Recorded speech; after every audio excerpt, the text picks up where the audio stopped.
Along the folds of time, we stretch out our arms, far, far away, seeking opportunities yet to come. The wind is silent, the sky is closed in desolation. We yearn for now, but the gate of time is tight and its hinges are in the hands of a fickle situation. In the past, we did not know and could only wait. But now, at the tip of infinity, we have learned to perceive the slight rustle of the wind, the angle of the fading sun, the length of the shadows, the silence of the stones. Every fragment is pregnant with whispers of the future. The unconscious melody of order is a chain of inevitability without will. Like a crane drifting between the waves of time, it does not simply ride the current but reads the unseen scene that is transparent beyond the current. To sniff out the pulse of unseen causes and effects, the wind tells us of the ebb and flow of the tide which we cannot see. The shadows speak of the next wordless moment. To discern, to sniff out the signal of the hour. Not just waiting, but searching for latent signs. Eventually we realize, waiting is the only way to move forward. When we catch the unseen tide, we break free from the yoke and time opens up. As the moon-white sky breaks open, the crucible of conflict points excitedly to the future.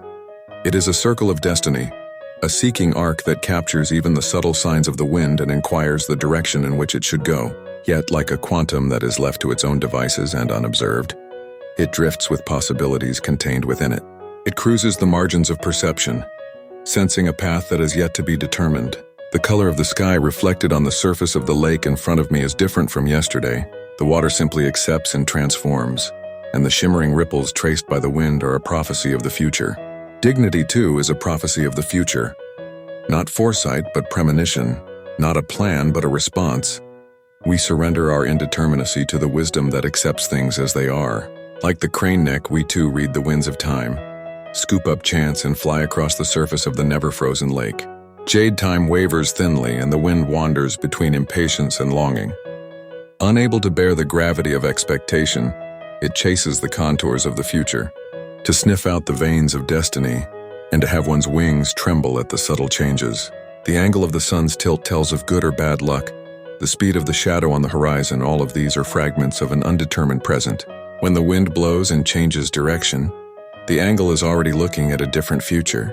The quiet, clairvoyant contemplation, while disguised as waiting, is always in flux, always moving toward the next.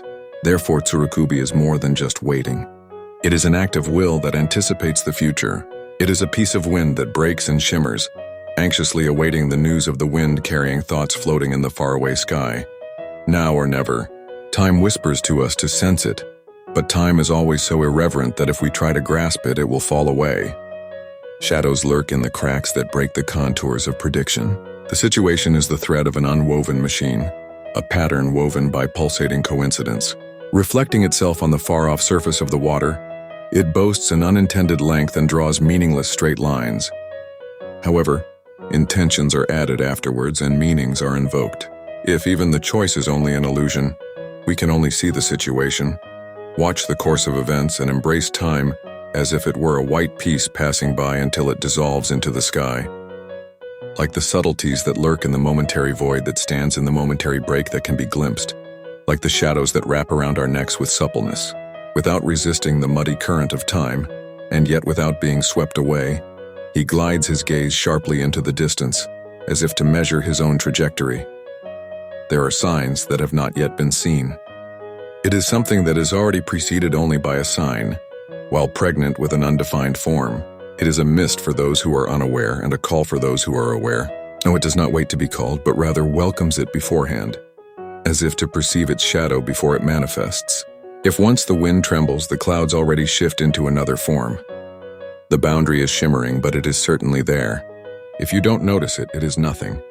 If you notice, it is a phase that points to whereabouts, a point at the intersection of distant vision and myopia. The one who sees through it now extends momentary existence. Beyond the quiet crane's neck, the future just stands as a sign. Shadows waiting for a break in the clouds search for the subtle signs in the cracks of the distant skies. The wind silently whispers the undifferentiated future hidden behind the leaves, and only the flame of the bonfire's supple angle can hear it.